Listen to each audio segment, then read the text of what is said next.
ഡോക്ടറോട് ചോദിക്കാം തത്സമയ ഫോണിൻ പരിപാടിയിലേക്ക് എല്ലാ മാന്യ ശ്രോതാക്കൾക്കും സ്വാഗതം. ഇന്നത്തെ നമ്മുടെ വിഷയമെന്ന് പറയുന്നത് ഗർഭാശയമുഴകൾ. ഈ വിഷയത്തെക്കുറിച്ച് നമ്മോട് സംസാരിക്കുന്നത് ഉപാസന ഹോസ്പിറ്റലിലെ കൺസൾട്ടന്റ് ഗൈനക്കോളജിസ്റ്റും ലാപ്രോസ്കോപ്പിക് സർജനുമായ ഡോക്ടർ മഞ്ജു അരുണാണ്. നമസ്കാരം മാം. നമസ്കാരം മാം. ഇന്നത്തെ നമ്മുടെ വിഷയം എന്ന് പറയുന്നത് ഗർഭാശയമുഴകളാണ്. അപ്പോൾ ഇതിനെക്കുറിച്ച് ശ്രോതാക്കൾ വിളിക്കും. അപ്പോൾ അവർക്ക് വിളിക്കേണ്ട നമ്പർ കൂടി ഞാനൊന്ന് പറഞ്ഞോട്ടെ. 0474293111 എന്ന നമ്പറിലേക്കാണ് ശ്രോതാക്കൾ വിളിക്കേണ്ടത്. നിങ്ങളുടെ സംശയങ്ങളൊക്കെ വിളിച്ച് ഞങ്ങളെ ചോദിക്കാവുന്നതാണ്. മാം അതിനുള്ള മറുപടിയൊക്കെ പറയുന്നുണ്ടാവും. മാം, അപ്പം എന്താണ് ഈ ഗർഭാശയമുഴകൾ എന്ന് പറയുന്നത്? ഗർഭാശയമുഴകൾ അഥവാ ഫൈബ്രോയിഡ് എന്ന് പറയുന്നത് ഗർഭപാത്രത്തിന്റെ പേശികൾ അഥവാ മസിൽസിൽ നിന്നും ഉണ്ടാകുന്ന മുഴകളാണ്. അതായത് ഗർഭപാത്രം സ്മൂത്ത് മസിൽസ് എന്ന് പറയുന്ന മസിൽസ് കൊണ്ടാണ് ഉണ്ടാക്കിയിരിക്കുന്നത്. അതിന്റെ ഫൈബേഴ്സിൽ നിന്നും ഉണ്ടാകുന്ന മുഴകളെയാണ് നമ്മൾ ഫൈബ്രോയിഡ് അഥവാ ഗർഭാശയ മുഴകൾ എന്ന് പറയുന്നത്. പ്രധാനമായും 25-നും 45-നും ഇടയിലുള്ള സ്ത്രീകളിലാണ് ഇത് കണ്ടുവരുന്നത്. ഓക്കെ മാം, ഇത് വരാൻ എന്തെങ്കിലും ഒരു റീസണോ അങ്ങനെ എന്തെങ്കിലും ഉണ്ടോ? പ്രധാനമായും ഇതിന്റെ റീസൺ പറയുന്നത് ഈസ്ട്രോജൻ, പ്രൊജസ്ട്രോൺ എന്നീ ഹോർമോണിന്റെ വ്യതിയാനം കൊണ്ടാണെന്നാണ് പറയുന്നത്. പിന്നെ പൊണ്ണത്തടിയുള്ളവർക്ക്, കൂടുതൽ മാംസാഹാരം കഴിക്കുന്നവർക്ക്, എക്സസൈസിന്റെ കുറവുള്ളവർക്ക് ഒക്കെ ഇത് കാണാറുണ്ട്. ചെറിയൊരു ശതമാനം പാരമ്പര്യ ഘടകങ്ങളും പറയുന്നുണ്ട്. ഓക്കെ, അപ്പം ഇത് വളരെയധികം കാരണങ്ങൾ നമ്മൾ വളരെയധികം ശ്രദ്ധിക്കേണ്ട കുറച്ച് പോയിന്റ്സ് ആണല്ലേ മാം. മാം, അതുപോലെ തന്നെ എന്തൊക്കെ ടൈപ്പാണ് ഈ ഫൈബ്രോയിഡ്സ് വരുന്നത്? പ്രധാനമായും ഗർഭപാത്രത്തിന്റെ പുറത്ത്, അതായത് സബ്സീറോസൽ ഫൈബ്രോയിഡ് ഉണ്ട്. പിന്നെ ഗർഭപാത്രത്തിന്റെ ഭിത്തിയിലുള്ളത് അത് ഇൻട്രാമ്യൂറൽ, പിന്നെ ഉള്ളിലുള്ളത് അത് സബ്മ്യൂക്കസ് എന്ന് പറയും. അങ്ങനെ 3 തരമാണ് പ്രധാനമായും ഉള്ളത്. ഇതിൽ സബ്സീറോസൽ ഫൈബ്രോയിഡ്, അതായത് ഗർഭപാത്രത്തിന്റെ പുറത്തുള്ളത് പലപ്പോഴും വലിയ പ്രശ്നങ്ങളൊന്നും ഉണ്ടാക്കില്ല. ഒരു പരിധിയിലധികം വളരുമ്പോൾ അത് അടുത്തുള്ള ഓർഗൻസിന്, അത് അടുത്തുള്ള അവയവങ്ങളായ മൂത്രസഞ്ചിയിലും അല്ലെങ്കിൽ കുടലുകളിലുമൊക്കെ സമ്മർദ്ദം ചെലുത്തി അങ്ങനെ കുറച്ച് സിംറ്റംസ് ഉണ്ടാക്കുകയാണ് പതിവ്. പക്ഷെ സബ്മ്യൂക്കോസലും ഇൻട്രാമ്യൂറൽ ഫൈബ്രോയിഡും, അതായത് ഭിത്തിയിലുള്ളതും ക്യാവിറ്റിക്കുള്ളിലുള്ളതും, അതായത് ഗർഭപാത്രത്തിന്റെ ഉള്ളിലുള്ളതും ഫൈബ്രോയിഡുകൾ രക്തസ്രാവം അധികം ഉണ്ടാക്കുകയും അല്ലെങ്കിൽ വേദന ഉണ്ടാക്കുകയും ഒക്കെ ചെയ്യും. ഓക്കെ മാം, അപ്പം നമ്മൾ പറഞ്ഞു ഇന്ന ടൈപ്പിലുണ്ടെന്ന് പറഞ്ഞു. ഇതിന്റെ ഒരു ലക്ഷണങ്ങൾ എങ്ങനെയൊക്കെയായിരിക്കും വരിക? ആർത്തവ സമയത്ത് രക്തസ്രാവം കൂടുതലായിരിക്കാം. അങ്ങനെ ആണ് സബ്മ്യൂക്കസ് ഫൈബ്രോയിഡ് കാണിക്കുന്നത്. അല്ലെങ്കിൽ വേദന. പിന്നെ ഈ സബ്സീറോസൽ ഫൈബ്രോയിഡ് അടുത്തുള്ള അവയവങ്ങളിൽ സമ്മർദ്ദമുണ്ടാക്കി മൂത്രം പോകാതിരിക്കാം, അല്ലെ എപ്പോഴും മൂത്രം പോകാൻ തോന്നാം, അല്ലെ മലബന്ധം ഉണ്ടാക്കാം. ഇങ്ങനെയൊക്കെ ആയിരിക്കും സിംറ്റംസ് പ്രധാനമായും. ഓക്കെ, അപ്പം ഇങ്ങനൊരു ലക്ഷണങ്ങളൊക്കെ യൂഷ്വലി കണ്ടുവരുമ്പോഴത്തേക്ക് സ്ത്രീകൾ പൊതുവെ ഹോസ്പിറ്റലിലോട്ട് സമീപിക്കാറില്ല.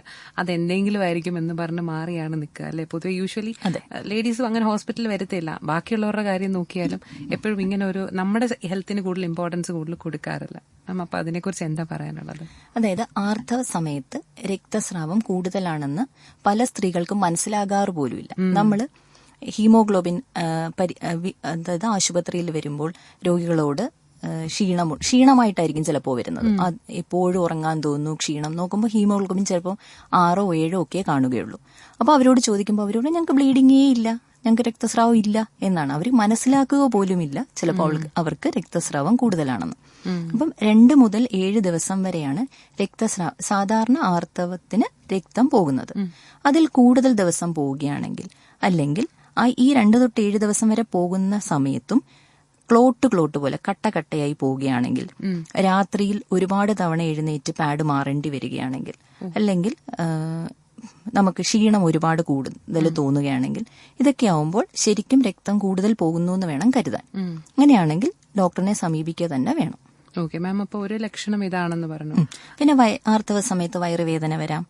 പിന്നെ നമുക്ക് ഒരു വലിയ മുഴകളൊക്കെയാണ് ഒരു ഫീലിംഗ് ഓഫ് ഫുൾനെസ്, അതായത് വയറിൽ എന്തോ ഉണ്ട്, ഒരു മാസിരിക്കുന്ന അല്ലെങ്കിൽ ഒരു മുഴയുള്ള പോലെ തോന്നലുണ്ടാവാം. അങ്ങനെയൊക്കെ ഉണ്ടെങ്കിലും നമ്മൾ ഡോക്ടറിനെ കാണേണ്ടതാണ്. എത്രയും പെട്ടെന്ന് തന്നെ ഡോക്ടറുടെ അടുത്ത് എത്തേണ്ടതാണല്ലേ മാം? ഇത് യൂഷ്വലി നമ്മൾ ഇതിന്റെ ഒരു ലക്ഷണങ്ങളൊക്കെ പറഞ്ഞു. പരിശോധന എങ്ങനെയായിരിക്കും മാം? ഇതിന്റെ ഒരു ട്രീറ്റ്മെന്റും കാര്യങ്ങളും ഒക്കെ എങ്ങനെയായിരിക്കും? ആദ്യം നമ്മളുടെ രോഗി എന്ത് സിംറ്റമായി വരുന്നു എന്നുള്ളതാണ്.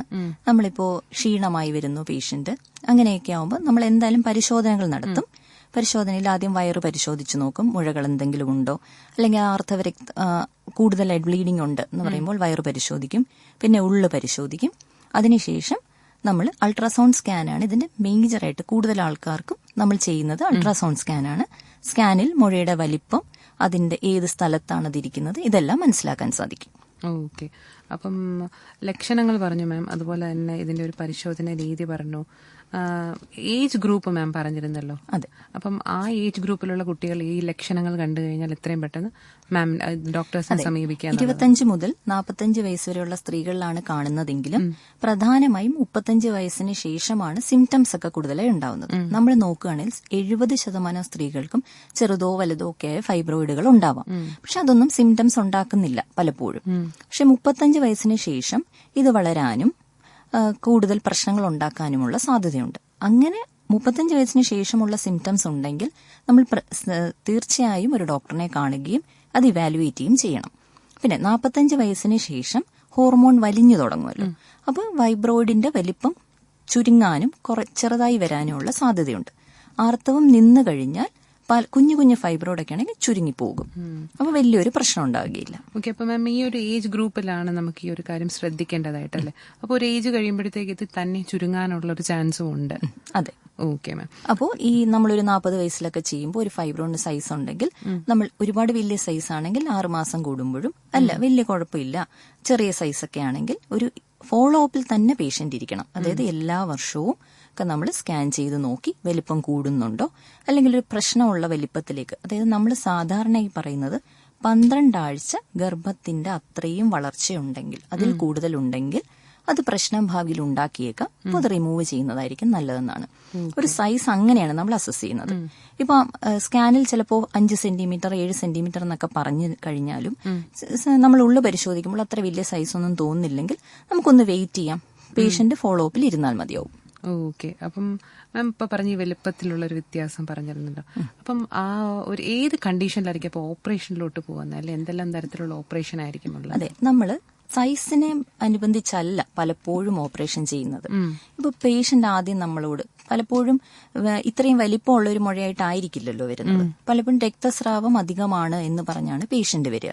അപ്പൊ നമ്മൾ ഇവാലുവേറ്റ് ചെയ്യുമ്പോൾ ചെറിയ സബ്മ്യൂക്കസ് ഫൈബ്രോയിഡ് 1 സെന്റിമീറ്റർ താഴെയാണെങ്കിൽ പോലും അധികമായ രക്തസ്രാവം ഉണ്ടാക്കാം. അപ്പൊ അത് ഏർലി ആയിട്ട് ചിലപ്പോൾ റിമൂവ് ചെയ്യേണ്ടി വരും. ഇൻട്രാമ്യൂറലും അതുപോലെ തന്നെ ചെറുതാണെങ്കിൽ പോലും കൂടുതൽ ബ്ലീഡിംഗ് ഉണ്ടാക്കാം. പക്ഷെ പേഷ്യന്റ് വരുന്ന ഉടനെ നമ്മൾ സർജറി അല്ല ചെയ്യുന്നത്. നമുക്ക് ഒരു 6 തൊട്ട് 1 വർഷം വരെയൊക്കെ തന്നെ നമുക്ക് മെഡിക്കൽ മാനേജ്മെന്റ് മരുന്ന് കൊടുത്ത് ഇത് ചുരുക്കാനും രക്തസ്രാവത്തെ നിയന്ത്രിക്കാനുള്ള മരുന്നുകൾ കൊടുക്കാൻ കഴിയും. അതിൽ നിൽക്കാതെ വരികയാണെങ്കിൽ മാത്രം നമ്മൾ സർജറി ചെയ്താൽ മതിയാവും. ഓക്കെ. ആ ഒരു കണ്ടീഷൻ വരികയാണെങ്കിൽ മാത്രം നമുക്ക് സർജറിയിലോട്ട് പോയാൽ മതി. മാം, എന്തൊക്കെ തരത്തിലുള്ള സർജറീസാ ഉള്ളത് ഇപ്പം നിലവിൽ? അതായത് നമ്മൾ പ്രധാനമായും ഏറ്റവും കൂടുതൽ ചെയ്യുന്നത് ശരിക്കും വയറ് തുറന്ന് യൂട്രസ് എടുക്കുന്ന സർജറി തന്നെയാണ്. പിന്നെ നമുക്ക് NDVH, അതായത് നോൺ ഡിസെന്റ് വജീനൽ ഹിസ്റ്ററക്ടമി എന്ന് പറയും.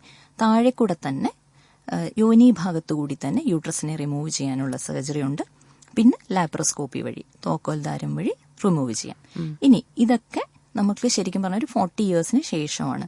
40 വയസ്സിന് മുന്നേ അല്ലെങ്കിൽ ഗർഭധാരണം ഇനിയും ആഗ്രഹിക്കുന്നവരാണെങ്കിൽ നമുക്ക് മയോമെക്ടമി, അതായത് ഈ ഫൈബ്രോയിഡ് മാത്രമായി എടുത്തു മാറ്റാം. അപ്പൊ അങ്ങനെ മയോമെക്ടമി ചെയ്യുന്നത് അതായത് ഒരു സൈസിൽ കൂടുതൽ അത് ബുദ്ധിമുട്ടുണ്ടാക്കുന്നു, ബ്ലീഡിംഗ് ഉണ്ടാക്കുന്നു, അല്ലെങ്കിൽ ഈ മൂത്രസഞ്ചിയിൽ പോയി തട്ടുകയോ അല്ലെങ്കിൽ കുടലുകളിൽ പോയി തട്ടുകയൊക്കെ ചെയ്യുന്ന രീതിയിൽ സിംറ്റംസ് ഉണ്ടാവുകയാണെങ്കിൽ ആ ഫൈബ്രോയിഡ് മാത്രമായി നീക്കം ചെയ്യുന്നതിനാണ് മയോമെക്ടമി എന്ന് പറയുന്നത്. അതും നമുക്ക് ഈ 3 റൂട്ടിലൂടെയും ചെയ്യാം.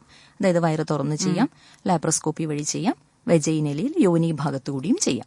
മാം, ഈ ലാപ്രോസ്കോപ്പി എന്ന് പറയുമ്പോൾ പലർക്കും ഒരു ഡൗട്ട്, ഇത് എങ്ങനെയാണ്, വലിയ ബുദ്ധിമുട്ടുണ്ടാകുമോ, അല്ലെങ്കിൽ ഇത് ട്രീറ്റ്മെന്റ് ഒരുപാട് റെസ്റ്റ് വേണ്ടി വരുമോ? ഇതൊക്കെ ഒരു കോമൺ ആയിട്ടുള്ള ഒരു ഡൗട്ടാണ്. അപ്പം അതിനെക്കുറിച്ച് എന്താ പറയാനുള്ളത്? അപ്പോൾ വയറ് തുറന്ന് ഓപ്പറേഷൻ ചെയ്യുവാണെങ്കിൽ നമുക്ക് 8 ലെയർ തുന്നി അങ്ങനെയൊക്കെ ചെയ്യുന്ന സമയത്ത് 45 ദിവസം വേണ്ടി വരും ഈ മുറിവുകളെല്ലാം ഒന്ന് ഉണങ്ങി ശരിയായി വരാൻ. ലാപ്രോസ്കോപ്പി ആണെങ്കിൽ നമ്മൾ ചെറിയ ദ്വാരത്തിലൂടെ സ്പെസിഫിക് ആയിട്ട് അതിനു വേണ്ടിയുള്ള ഇൻസ്ട്രുമെന്റ് വെച്ച് ചെയ്യുന്നത് കൊണ്ട് തന്നെ 2-3 ദിവസത്തിൽ തന്നെ സാധാരണ ജീവിതം നയിക്കാൻ അവർക്ക് സാധിക്കും. വലിയ മുറിവുകൾ ഉണങ്ങേണ്ട ആവശ്യമോ ഇല്ല. ഇതിനേക്കാൾ ഏറെ ഫലപ്രദമാണ് NDVH, നോൺ ഡിസെന്റ് വെജൈനൽ ഹിസ്റ്ററക്ടമിയിൽ നമുക്ക് ശരിക്കും മുറിവുകളെ ഉണ്ടാവുകയില്ല. ഓക്കെ മാം, അപ്പം മയോമെക്ടമി ചെയ്യുന്ന കാര്യം പറഞ്ഞല്ലോ മാം. അപ്പം പലപ്പോഴും ഈ കുട്ടികൾക്ക് ഇതുപോലെ ഒരു ഫൈബ്രോയിഡ് കാണുന്നു, പ്രഗ്നൻസി ആഗ്രഹിക്കുന്ന കുട്ടികളായിരിക്കും. അത് റിമൂവ് ചെയ്ത് കഴിഞ്ഞിട്ട് വീണ്ടും അവർക്ക് ഇതേപോലുള്ള ഫൈബ്രോയിഡ് വരാനുള്ള ചാൻസ് എത്രത്തോളമാണ്? ശരിക്കും നമ്മളുടെ സാഹചര്യങ്ങൾ, അതായത് നമ്മൾക്ക് തടി മാറുന്നില്ല, നമ്മുടെ പാരമ്പര്യ ഘടകങ്ങൾ മാറുന്നേയില്ല, പിന്നെ നമ്മളുടെ ആഹാരം, മാംസാഹാരം കൂടുതലാണ്, അല്ലെ എൻവയോൺമെന്റൽ ഫാക്ടേഴ്സ്, ഇതൊക്കെ മാറാത്തിടത്തോളം ശരിക്കും നേരത്തെ വന്നവർക്ക് വീണ്ടും വരാനുള്ള സാധ്യതയുണ്ട്. അതേപോലെ തന്നെയുണ്ട്. അപ്പോൾ നമ്മൾ ശരിക്കും വീണ്ടും വീണ്ടും എല്ലാ വർഷവും സ്കാൻ ചെയ്ത് ഇനി വരുന്നുണ്ടോ എന്ന് ചെക്ക് ചെയ്യുന്നതായിരിക്കും നല്ലത്. ഫോളോ അപ്പ് എപ്പോഴും വേണം. അതെ. ഓക്കെ, ശ്രോതാക്കൾ നിങ്ങൾക്കും നിങ്ങളുടെ സംശയങ്ങൾ ചോദിക്കാവുന്നതാണ്. വിളിക്കേണ്ട നമ്പർ 0474293111 എന്ന നമ്പറിലേക്കാണ് വിളിക്കേണ്ടത്. മാം, ഇപ്പം മയോമെക്ടമിയുടെ കാര്യം പറഞ്ഞു.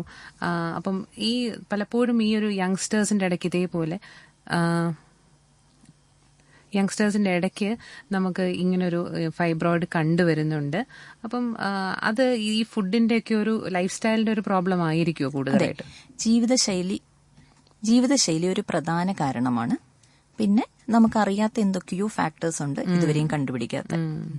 ഈസ്ട്രജൻ, പ്രൊജസ്ട്രോൺ ഹോർമോണിന്റെ വ്യതിയാനമാണ് ഇത് സംഭവിക്കുന്നത്. Okay ma'am. അപ്പം ഇതേപോലെ മയോമെക്ടമിയൊക്കെ കഴിഞ്ഞ പേഷ്യൻസ് ഉണ്ടാവുമല്ലോ, അവർ പലപ്പോഴും ഫോളോ അപ്പ് ഒക്കെ ചെയ്യാണ്ട് ഇനി അടുത്ത പ്രഗ്നൻസിക്ക് ട്രൈ ചെയ്യുന്നവരൊക്കെ ആയിരിക്കും. അങ്ങനെയുള്ളവരോട് എന്താ മാമിന് ഒരു പറയാനുള്ള ഉപദേശം? അതായത് മയോമെക്ടമി ചെയ്യുമ്പോൾ ഗർഭപാത്രത്തിന് ഉള്ളിൽ വരെ എത്തിയോ, അതായത് ക്യാവിറ്റിയിൽ വരെ എത്തിയോ എന്നുള്ളത് വളരെയധികം ഇമ്പോർട്ടന്റ് ആണ്.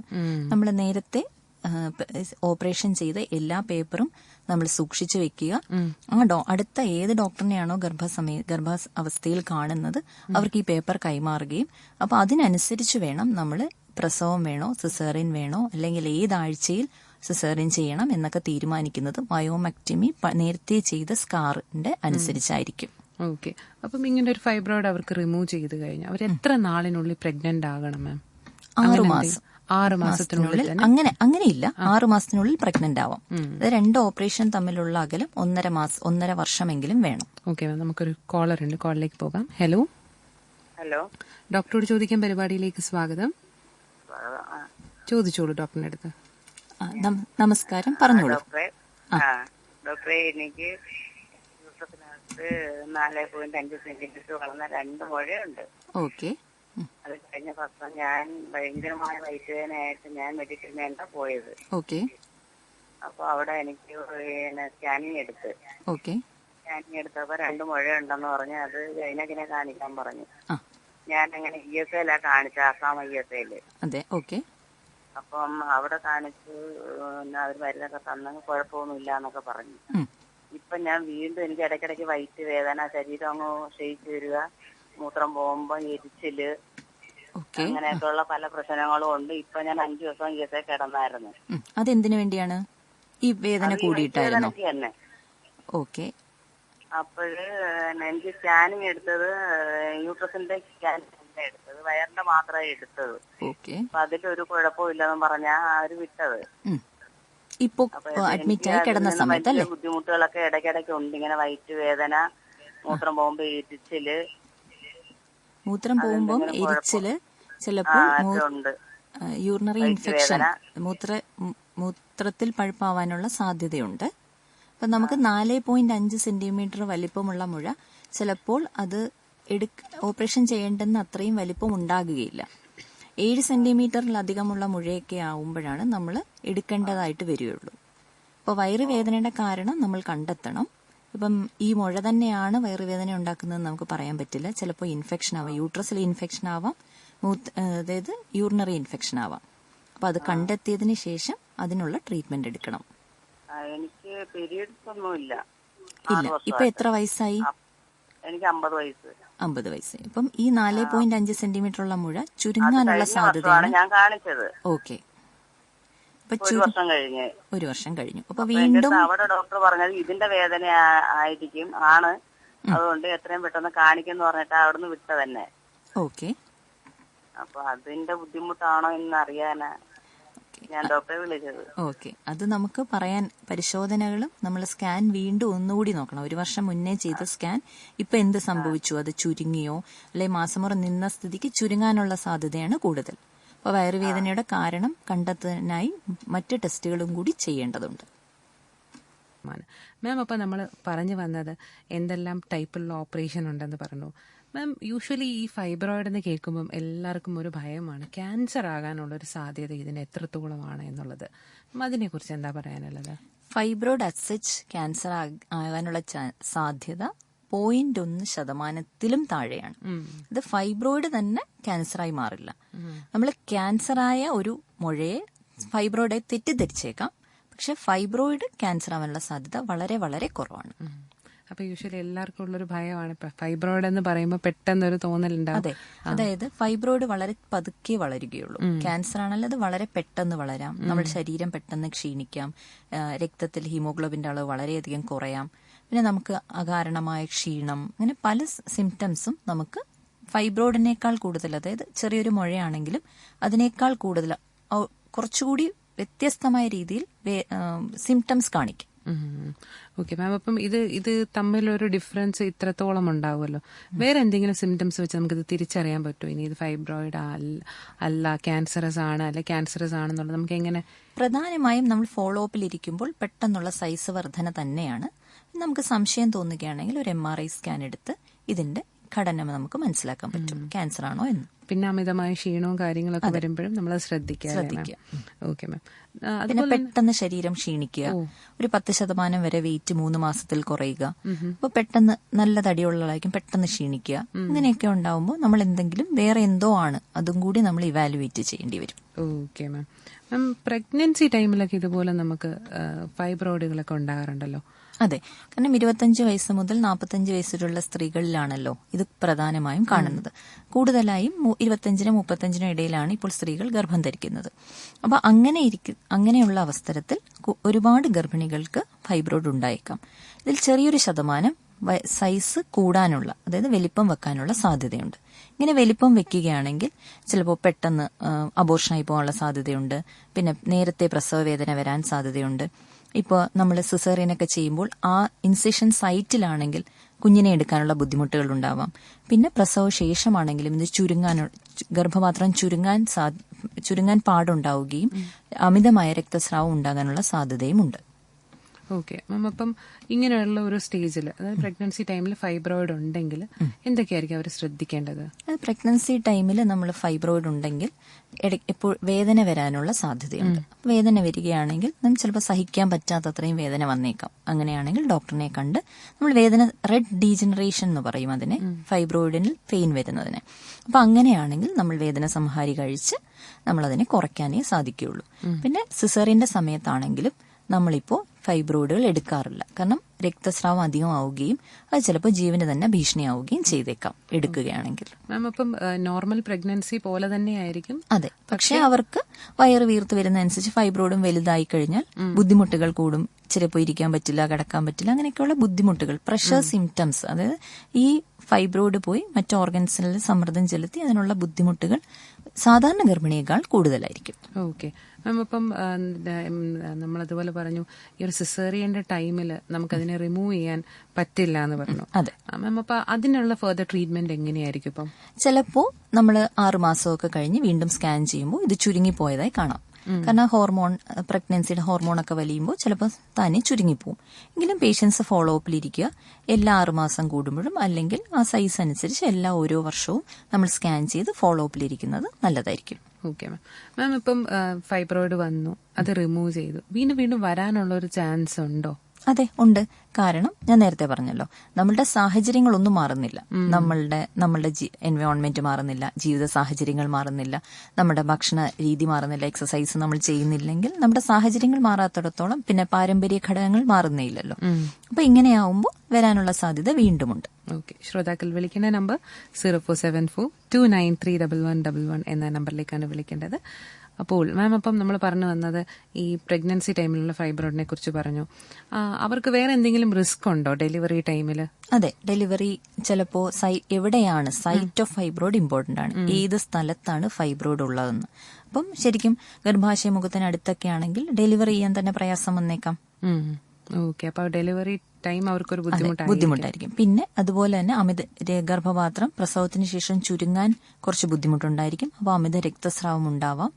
അപ്പൊ അങ്ങനെ ഒരുപാട് റിസ്ക്, ഒരു ഹൈ റിസ്ക് പ്രഗ്നൻസിയാണ് ശരിക്കും ഫൈബ്രോയിഡ് ഉള്ള പ്രഗ്നൻസി. ഓക്കെ മാം, ഇപ്പൊ പറഞ്ഞ ഏജ് ഗ്രൂപ്പ് 25 to 45 ഇടയ്ക്കാണ് ഇങ്ങനൊരു വരാൻ സാധ്യതയെന്ന് പറഞ്ഞത്. അപ്പം ആ ഒരു ഏജ് ഗ്രൂപ്പിലുള്ള ലേഡീസ് ഇത് വരാതിരിക്കാനായിട്ട് എന്തെങ്കിലും നമ്മുടെ ജീവിതശൈലി മാറ്റുക എന്നുള്ളത് വളരെ ഇമ്പോർട്ടന്റ് ആണ്. നമ്മൾ എക്സസൈസ് ചെയ്യുക, പിന്നെ ഒരുപാട് മാംസാഹാരം, അത് റെഡ് മീറ്റ് ആണ് കൂടുതൽ റിസ്ക് ആയിട്ട് പറയുന്നത്. അതുകൊണ്ട് തന്നെ ആഫ്രിക്കൻ ഫീമെയിൽസിൽ ഒരു 95% ആൾക്കാർക്കും ഫൈബ്രോയിഡ് ഉള്ളതായിട്ടാണ് കണക്കാക്കപ്പെടുന്നത്. ഓക്കെ മാം, നമുക്കൊരു കോളർ ഉണ്ട്, കോളറിലേക്ക് കൂടി പോകാം. ഹലോ ഹലോ, ഡോക്ടറോട് ചോദിക്കാൻ പരിപാടിയിലേക്ക് സ്വാഗതം. ഡോക്ടർ പറഞ്ഞോളൂ. ഡോക്ടർ, എന്റെ മോക്ക് വേണ്ടിയാണ്. മോൾക്ക് എത്ര വയസ്സുണ്ട്? 12 വയസ്സേ ഉള്ളൂ. ഓക്കെ.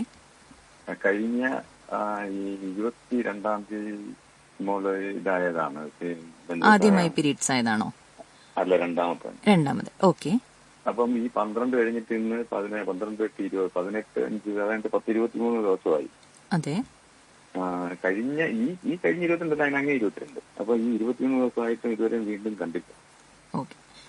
ആദ്യത്തെ മമ്മിയില്ലേ, അയാളുടെ മമ്മിയില്ലേ, അതുകൊണ്ട് ഞാനാണ് നോക്കുന്നത്. ഓക്കെ. 18 വയസ്സ് വരെ ഇങ്ങനെ തെറ്റി ഇവിടെ സ്ഥലത്തില്ല, അതാണ്. ഓക്കെ. 18 വയസ്സ് വരെ ക്രമം തെറ്റി വരുന്ന ആർത്തവം നമ്മൾ അധികം പേടിക്കേണ്ട ആവശ്യമില്ല. അതായത് ഏകദേശം ഒരു 2-3 മാസത്തിൽ വരണം എന്നേ ഉള്ളൂ. 3 മാസത്തിൽ, അതെ, 2 മാസത്തിലധികമായി വരാതിരുന്നാൽ നമ്മൾ ഡോക്ടറിനെ കണ്ട് വരാനുള്ള മരുന്ന് കഴിക്കണം. അത്രേ. പിന്നെ നമ്മള് ശരിക്കും തൈറോയ്ഡ് എന്തെങ്കിലും പ്രശ്നമുണ്ടോ, ഇവാലുവേഷൻ ഇനിഷ്യലായിട്ട് നമ്മൾ കുറച്ച് ചെയ്യണം. അതായത് തൈറോയ്ഡ് പ്രശ്നങ്ങളൊന്നും ഇല്ല എന്ന് ഉറപ്പുവരുത്തണം. പിന്നെ അതുപോലെ തന്നെ സ്കാൻ ചെയ്ത് മറ്റു പ്രശ്നങ്ങളില്ല എന്ന് ഉറപ്പുവരുത്തിയാൽ പിന്നെ നമ്മൾ പേടിക്കേണ്ട ആവശ്യമില്ല. വന്നില്ലെങ്കിൽ പിന്നെ അതുപോലെ തന്നെ ഡയറ്റും എക്സസൈസും ശ്രദ്ധിക്കണം. തടി ഒരുപാടുള്ള ആളാണോ മോള്? ഇല്ല, ആവശ്യത്തിനുള്ളേ ഉള്ളൂ. അപ്പം ആ രീതിയിൽ കുഴപ്പമില്ല. കുറച്ചൊരു ലാക്ക് ഓഫ് എക്സസൈസ് ഒക്കെ ഒരു കാരണമാകാം. കാരണം ട്യൂഷൻ അങ്ങനെയൊക്കെ പോകുമ്പോ പിന്നെ എക്സസൈസിനൊന്നും സമയം ഉണ്ടാവില്ലല്ലോ. അപ്പൊ കുറച്ചൊക്കെ ദൂരം നടക്കുകയും സൈക്കിളോട്ടും ഒക്കെ ചെയ്യാൻ ശ്രമിക്കുക.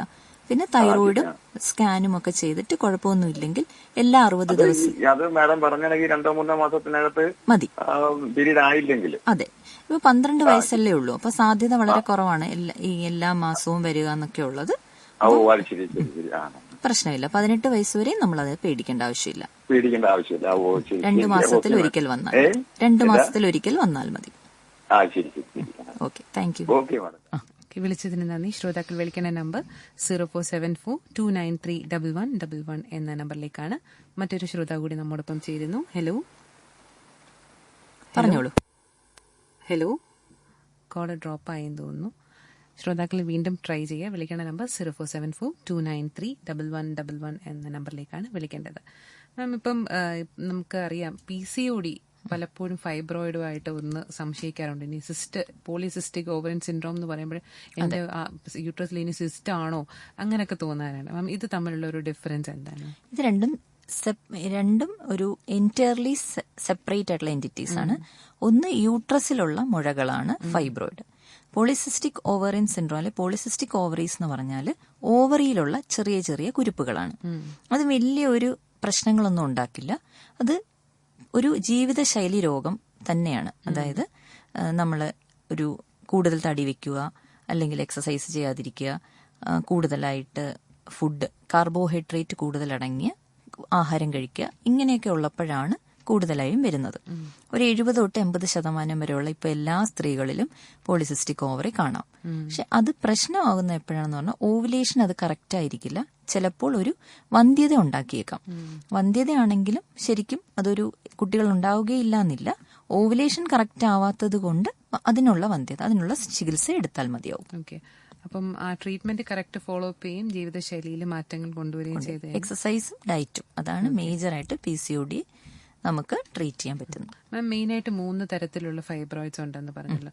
ഈ 3നും ട്രീറ്റ്മെന്റ് ഒരേ രീതിയിലല്ലല്ലോ മാം, അതൊന്ന് എക്സ്പ്ലെയിൻ ചെയ്യുമോ? അതെ, നമ്മളിപ്പോ സബ്സീറോസൽ ഫൈബ്രോയിഡ്, ഇൻട്രാമ്യൂറൽ, സബ്മ്യൂക്കസ്, ഇങ്ങനെയാണ് 3 ഫൈബ്രോയിഡ്സ് ഉള്ളത്. അപ്പൊ സബ്സീറോസൽ എന്ന് പറഞ്ഞാൽ യൂട്രസിന്റെ പുറത്തുള്ളത്. ഈ പുറത്തുള്ള ഫൈബ്രോയിഡ് നമുക്ക് യാതൊരു പ്രശ്നങ്ങളും മിക്കവാറും ഉണ്ടാക്കാറില്ല. അപ്പോൾ ഒരുപാട് വലിപ്പം കൂടുതൽ വെക്കുകയും മറ്റുള്ള ഓർഗൻസിന്, അടുത്തുള്ള അവയവങ്ങൾക്ക് സമ്മർദ്ദം ഉണ്ടാക്കുകയും ചെയ്താൽ മാത്രം അത് നീക്കം ചെയ്താൽ മതിയാവും. മാം, അതിന്റെ ഒരു സിംറ്റം എന്തായിരിക്കും? അതായത് ഇപ്പം യൂട്രസിന്റെ പുറത്ത് അടുത്ത് മുന്നിലായിട്ടുള്ളത് മൂത്രസഞ്ചിയാണ്, പുറകിലായിട്ടുള്ളത് കുടലാണ്. അല്ലെങ്കിൽ അപ്പോൾ ഈ മൂത്രസഞ്ചിയിൽ പോയി അത് സമ്മർദ്ദം ഉണ്ടാക്കി ചിലപ്പോൾ എപ്പോഴും മൂത്രം ഒഴിക്കാൻ തോന്നുക, അല്ലെങ്കിൽ മൂത്രം പോകാതിരിക്കുക.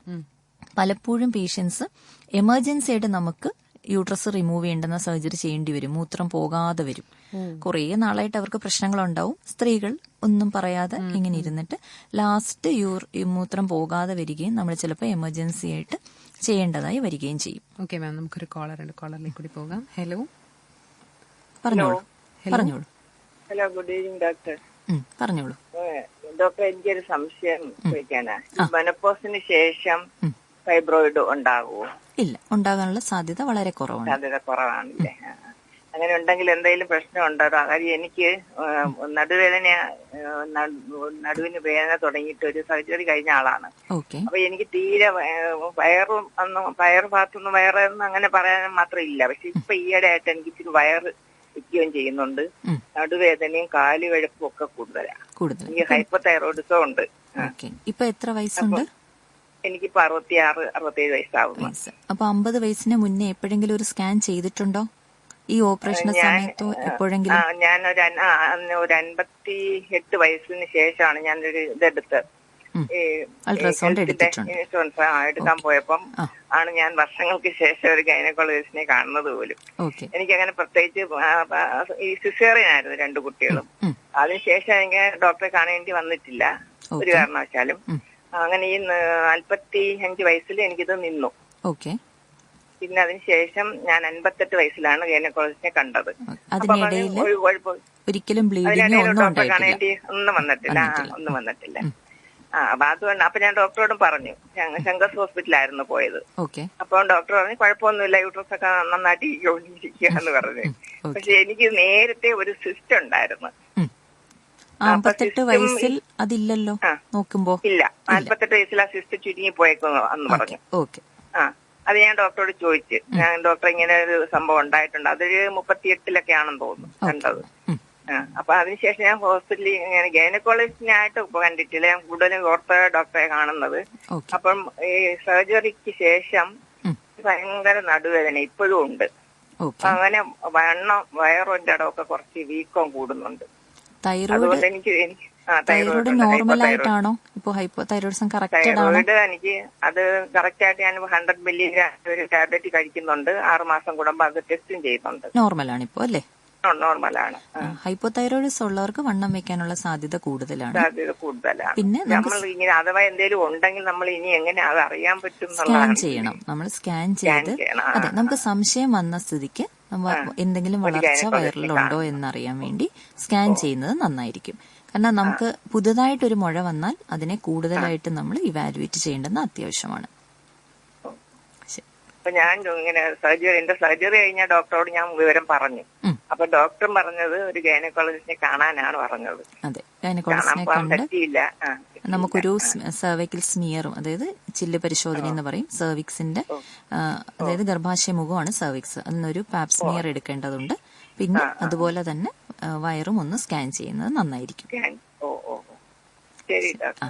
താങ്ക് യു മാം. അപ്പോൾ നമ്മൾ പറഞ്ഞു വന്നത് ഗർഭാശയ മുഴകൾ വരാൻ ഉള്ളൊരിത്, പിന്നെ സിംറ്റംസ് എന്തൊക്കെയാണ്, ഓരോ ടൈപ്പ് ഇതിനും എങ്ങനെയാണ് അവർക്ക് ലക്ഷണങ്ങൾ കാണിക്കുന്നതെന്ന് പറഞ്ഞു. മാം, ഈ അഡിനോമയോസിസ് അതെന്താണ്? ശരിക്കും ഗർഭപാത്രത്തിൽ ഉണ്ടാകുന്ന ഒരു കട്ടി തന്നെയാണ് അഡിനോമയോസിസ്. പക്ഷെ ഫൈബ്രോയിഡ് പോലെ അത്ര പാവമല്ല എന്ന് പറയാം. അപ്പോൾ അതായത് അഡിനോമയോസിസ് ഉണ്ടെങ്കിൽ അതായത് നമുക്ക് കൂടുതൽ രക്തസ്രാവം അധികമായിരിക്കും, വളരെ വലിയ വേദനയായിരിക്കും നമ്മളുടെ മാസമുറ സമയത്ത്. അങ്ങനെ അഡിനോമയോസിസ് ഗർഭപാത്രത്തിനുള്ളിലെ കട്ടി തന്നെയാണ്. പക്ഷെ ഫൈബ്രോയിഡിനേക്കാൾ സിംറ്റമാറ്റിക് ആയിരിക്കും അഡിനോമയോസിസ് എപ്പോഴും. അതിന്റെ ഒരു ട്രീറ്റ്മെന്റും കാര്യങ്ങളും അതും സെയിം തന്നെയാണ് ട്രീറ്റ്മെന്റ്. നമ്മൾ ശരിക്കും കൂടുതൽ ബ്ലീഡിംഗ് ഉണ്ട്. അതിന്റെ എന്ന് വെച്ചാൽ അധികം സൈസ് ഉണ്ടാവുകയില്ല ഗർഭപാത്രത്തിന്.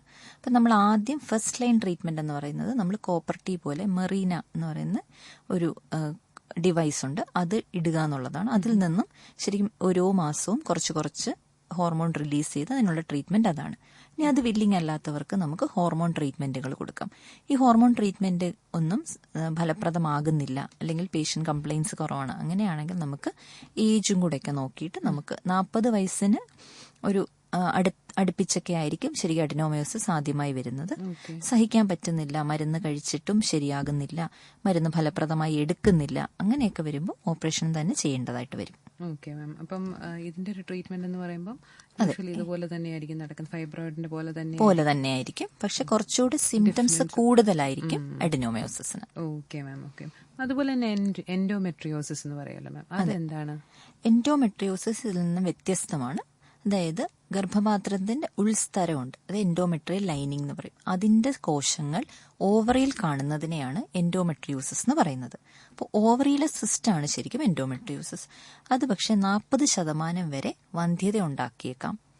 അത് മറ്റ് ഓർഗൻസ്, അതായത് അവയവങ്ങൾ തമ്മിൽ ഒട്ടൽ, അതായത് നമ്മുടെ ഓവറിയും ട്യൂബ്സും തമ്മിൽ ഒട്ടാം, യൂട്രസിനായിട്ട് വന്ന ഓവറി ഒട്ടാം. അപ്പം ഈ ട്യൂബിന്റെ ഘടനയ്ക്കൊക്കെ വ്യത്യാസം ഉണ്ടാകുന്നത് കാരണം വന്ധ്യതയ്ക്ക് ഒരു കാരണമാണത്.